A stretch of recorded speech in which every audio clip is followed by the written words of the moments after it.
Welcome to Hannah's Heart. So Hannah, she's just one of the women who did struggle with infertility in the Bible. No matter who we are, we can be inspired by the fact that Hannah took her pain to God, and God heard her and was with her. So when she was praying at the temple, she had been weeping and not eating, and her lips were moving, but her eyes were closed, and the priest was like, "Hey, why are you drunk at the temple?" It can become an obsession when you want a child so deeply. And desiring that baby and to be a mama. Every holiday, every Mother's Day. This is not a show that's going to promise you a certain outcome.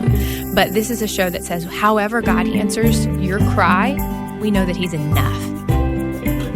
Hey, I'm Ann. And I'm Kendra, and you are listening to Hannah's Heart on American Family Radio. For those of you just tuning in, this is a show all about helping couples who are struggling with infertility or miscarriage, or maybe you're in the middle of an adoption journey. However God is building your family, we know that sometimes the journey can be a little long. And we want to come alongside you and encourage you and point you to Jesus, to just cling to Him through the hard days and the good days. Mm-hmm. And we want you to join us on Facebook, Instagram, YouTube. You can also email us at hannahsheart@afa.net. And as always, you can find our previous podcasts on the podcast page on American Family Radio. That's afr.net. That's right. That's right. So today, Kendra, we have someone on the show with us. I've actually known her for a really long time. She's known me since I was little. And she just has the sweetest personality and sweetest family. They've just taken us in as family. And her just love for Jesus just shines through every day. And Shanta, we're glad to have you on the show. How are you? I'm doing good. How are you ladies doing? I'm glad to be here. Thank you for having me. Yeah, thanks for coming on. I'm excited. I mean, I've known you for a long time, since I was little, but I don't think I've gotten to know you, and your story even personally in the last few years. Yes, I know. I watched you and your sisters grow, so it's been pretty amazing to be able to share this on another level with you. I know we share similar stories, so even that in itself is a blessing. Well, I view it the same way. I'm honored to get to talk to you even this way, and I know I would never wish that we shared the same story, but yeah, watching y'all, even just, this is just through social media, watching you and your husband walk through infertility and knowing that we are going through the same thing, you just never do know who is struggling, with the same problems, even though you don't talk to each other on a daily basis. I feel like y'all encouraged me as we were walking through it. So I'm glad to have you on today. Would you mind to just go ahead and tell us about yourself a little bit and about your hubby and what y'all's life looks like right now? Okay. So my husband and I have been married 7 years now. We actually started trying to conceive right off. He knew early on that he wanted children of his own, but by the time I had met him, I was basically content where I was at. Actually, I think I was more upset because I knew, or at least I thought, or I'd been defeated that I wasn't able to have children of my own, even though it had been prophesied years ago that I would bear from my own womb, and that was a word that I held on to. But so anyways, we've been married 7 years. We actually met at City Hall, and it was funny because when I seen him, he was actually helping a lady. He was a fireman at the time. Okay. National Guard military. So he was actually helping a lady that had fell on the steps. And I seen him as I was passing by, and I looked at him. We made eye contact. And I said to myself, that's going to be my husband. Months went by, never seen him again, didn't even know his name or anything. Wow. Got a phone call from HR, and they was like, we're up here talking to this guy. We think he'll be great for you. He wants to know that you have children and, so on. And I was like, okay, who is he? They was like, you don't know him, but his name is, Dwayne. And I was like, oh, okay. So I was like, well, they was like, is it okay if we give him your number? I said, sure. So that was about a month later.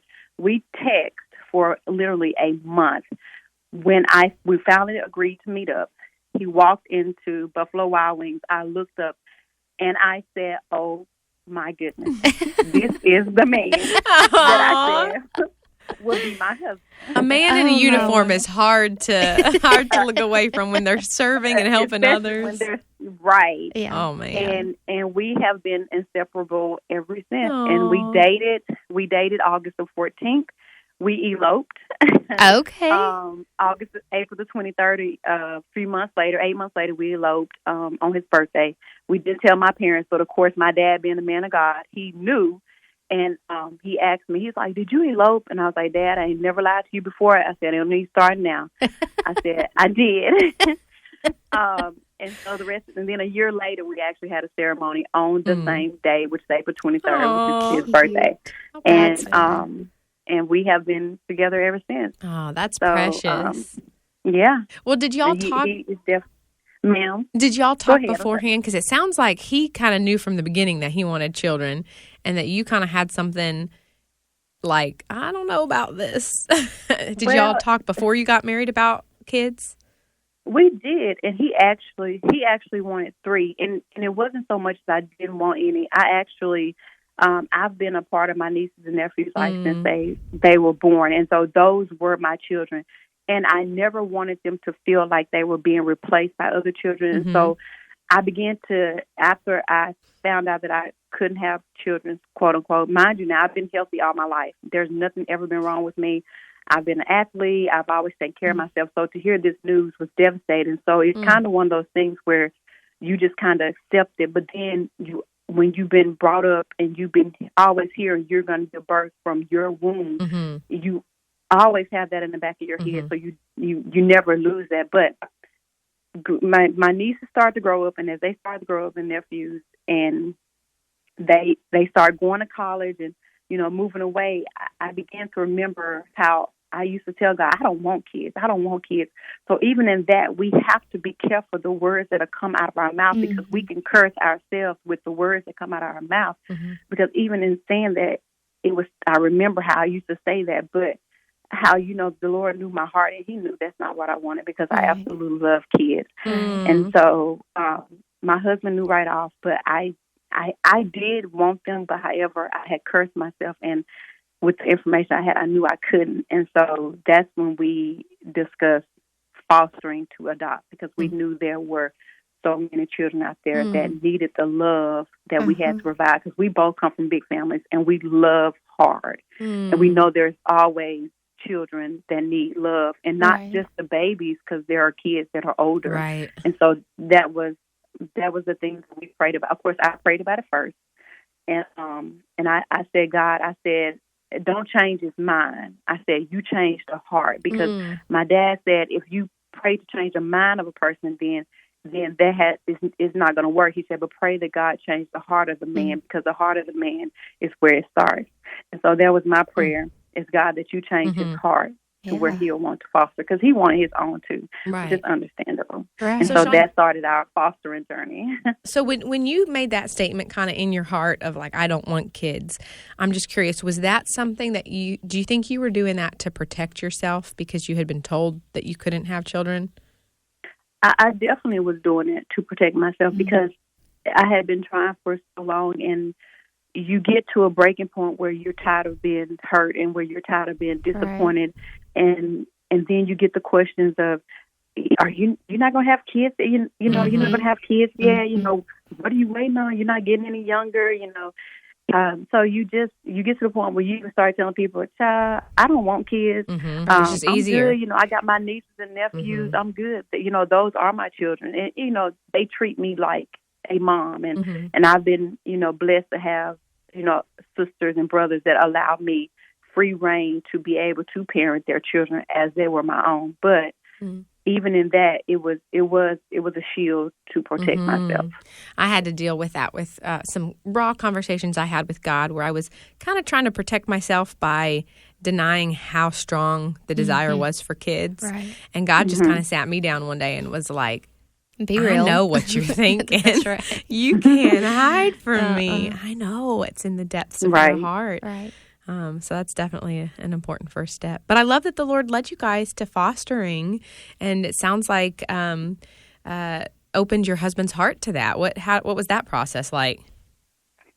So the processing for fostering to adopt, which is what we were doing, because we knew we wanted to adopt, and we definitely wanted to adopt siblings because they were already been traumatized of being separated, so we didn't want that division amongst them. Of course, we have to go through the agency and a lot of paperwork and things of that nature. Well, after we had got the children, they visited our home, fell in love with them. The agency was, instructed us not to have anything to do with the mom because you're going to be adopting. And mind you, now we were first-time fostering parents, so we're just listening. But as time went along, you start to learn that this is not the will of God. These children need to know where they come from, So I initially, at some point, reached out to the mom and I said, it's not about you, it's not about me, it's about these children. And I believe that they should have a relationship with their mom, and not only for them to have one, but for me to build a relationship with the mom.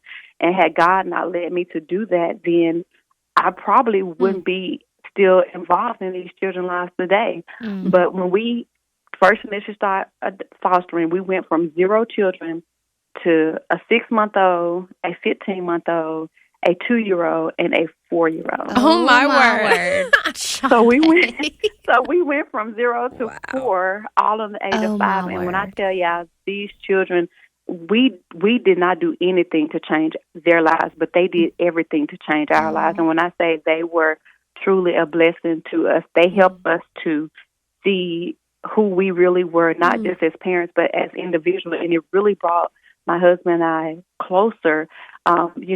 Sometimes we're fostering kids, sometimes divide the husband and wife because it's always, well, I said this and you do this, and they, but it wasn't the case like that. And we knew that everything about this situation was God, because everything from the start to the beginning, even now, had lined up, and everything was just flowing as it should, and that's how we knew it was a God. And so today they are my oldest one, and I don't even say foster kids, I say my kids. My oldest one, she'll be 10 in September. Oh my. Wow. My baby girl just turned 8. I have a 6-year-old boy, and I have a 5-year-old.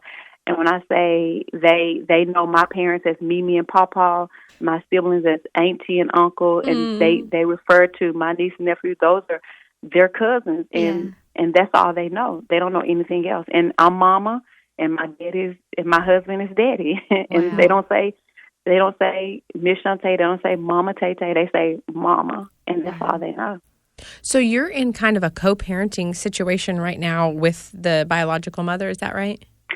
We are, because even in that, after I found out that they was terminating wasn't going to terminate the mom's right, I went through a downhill where I literally called my mom, and I was literally on the floor, and I was at my breaking point because these kids were my kids. I didn't see them as foster kids because we were supposed to adopt them. That's what we were going into it for.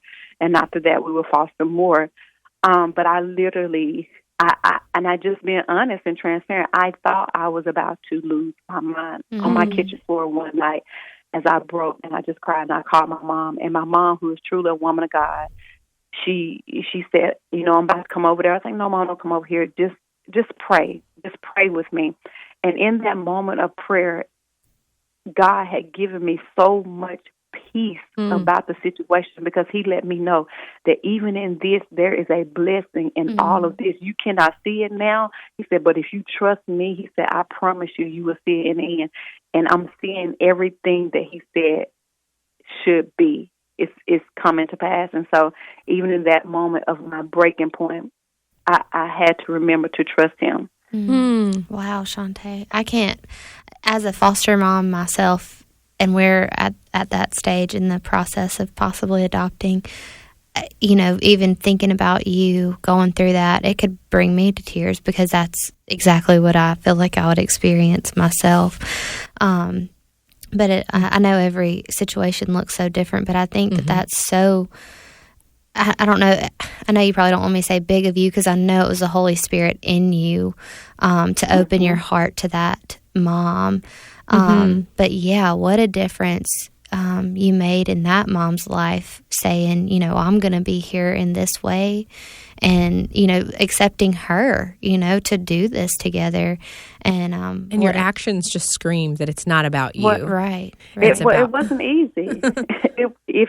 If you knew our relationship, their mom literally hated me. Mm-hmm. But yeah, I'm gonna tell y'all how God works. When you show the love of God, and I don't mean the human love, but I mean the agape love to people unconditionally. I don't care what you say about me. I don't care what you do to me. I don't care how bad you talk about me to other people. And she tried it, but people would tell her, I know that family. They're not like that. Mm-hmm. But it didn't matter to her at the time because she had a fight in her, and the fight was, I'm not giving up. But if you could see our relationship then and now she calls me sister. Oh, or actually she calls me, I'm almost like a mom to her right. too. But even with my mom, she calls my mom.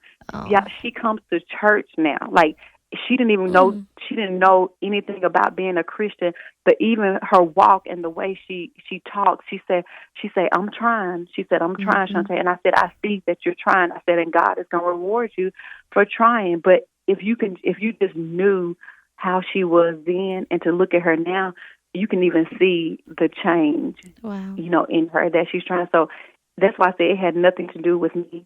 It was everything about what God, the love of God. And I preach that all the time. The love of God is so important, especially when you're fostering or doing any of his work, the love of God, because it had nothing to do with what I did or my family did, but it was the love of God that drawed her and allow her to open up her heart to us. And that beautiful story of redemption would have been cut short if you had the perspective of, this isn't about what God's will for these kids are. Right. This is about my will for me. Right, and I want these kids, and I want, sole custody. And you mentioned that every family situation is different. I know there are some situations where it's not helpful for the children to have contact with the bio parents. And so we understand that God's will and purpose for every family is different and unique, but I appreciate your sensitivity to the Holy Spirit to surrender your will and say, God, what do you want for these babies? Yeah, especially struggling with infertility. So many people have, often asked about fostering while struggling with infertility, and I would always say, well, I don't suggest it, but obviously I wish everyone was called to foster, because then we wouldn't have all these babies needing homes, but it was hard, at least for us, fostering while desiring a baby of my own, and keeping my mind and my heart in check, and making sure bitterness was not in my heart, because why does she have 6-7 kids, God? And I want a baby, I'm going to church, I'm doing my devotion, I'm opening up my home, and obviously I'm doing everything right. Right. And all these other people having kids. Yes. Why can I have kids? And It's hard not to view it that way, and obviously that's not the right way to think about it. And I had to, get my heart back in check with the Lord, and this is his work, and he has called us to help these babies, to help these kids, in need. But that doesn't mean that I'm now getting to answer my own prayers doing that. And that when it's a calling, when it is the Lord that called you to do that, he's going to equip you through those. Yes. Like whatever hard thing comes up, like God called me to it, so he's going to get me through this next appointment, this next visit, this next whatever. And it's something every day. This morning we had something. But yeah, it is definitely, it's not easy, but it is so rewarding. So I think that perspective of not treating adoption or fostering, it is not a Band-Aid for infertility. That the wound and the hurt of wanting to have a biological child, I think, is something that you have to deal with separately. Yes. And come to healing between you and the Lord. And then often God does have this alternate route that he brings in, a fostering adoption, and he does fulfill the desires of your heart in a way that you didn't anticipate. But you almost have to fully, grieve that process. Yeah. But that's such a beautiful part of your story. But there's another aspect to your story we haven't heard about yet. You want to fill us in on that? So, after been told by, I have been going to a doctor for years, and you try the Clomid and do all the medical treatment where they flush out the tubes. They check for anything inside. And when you get the news that everything is fine at the age of 30, you look good inside, everything is fine, nothing is wrong. And then you get to the age of 35 and you're still fighting those same issues. And so then you change doctors and you get to this doctor and he tells you, well, you're not going to be able to have kids naturally. So your only other option is IVF. And so then you start doing your research and you find that there's cheaper ways, IUF. And he said, and then they tell you, well, you should have tried IUF 5 years ago. But nobody, I'm like, so I'm supposed to know to try this. So how do I know what I don't know? Right. So this time last year, June of 2021, I went to my doctor and he told me, he said that it'll be a miracle if you conceive naturally. He said if you do conceive naturally, then I've ate my words. And for about 30 minutes, he was on the phone with me talking. And then at the end of his conversation, I liked him because he was real, but at the time, that's not what you want to hear. Right. So by the end of his conversation, he tells me, and that was a 30-minute consultation, and that was free. I was like, really? So by then, I have to go back to the words my parents always say, if you be willing to wait forever, you won't have to wait long. And then we also talked about faith. We're big on faith. Now faith is the substance of things hoped for, the evidence of things not seen. We have to understand that faith is a heart thing. And so we have to believe in our heart that it's already done before we can even see it. I didn't see me having a baby, but I had to use my faith. And so I began to say, God, I thank you because I know it's already done. So fast forward December of 2021, my body, I went to the movie. I'm usually the type of person I can hold my bladder for a long time, but I went to the movie, drunk the shoes, and I was like, something just ain't right. I was like, I'm having to go to the bathroom. And I began to get excited, and I was like, Lord, what are you doing? So I began to get excited. And I was at the movie. I didn't tell my husband. I was like, I need you to take me by Walmart. I need to grab some items. So he took me by Walmart, and we were actually getting ready to fast, go on our 21-day Daniel fast. Actually, this was January. This was January the 8th. We was actually on the 21-day Daniel fast, and I had been fasting. And he took me to Walmart. I got the test. We got home. I went in the bathroom, and I took the test. And I looked at it, and when I say tears began to stream down my face, I literally lost my mind. And I started screaming within myself, and I was like, wait a minute. And so then I said, I got to take the next one. I took the next one, and it read. And it took everything in me. So the first person I called was, my best friend, because I wanted to surprise my family. I called my best friend, and I didn't even get anything out of my mouth. She instantly started crying. We were on FaceTime, and she just began to cry.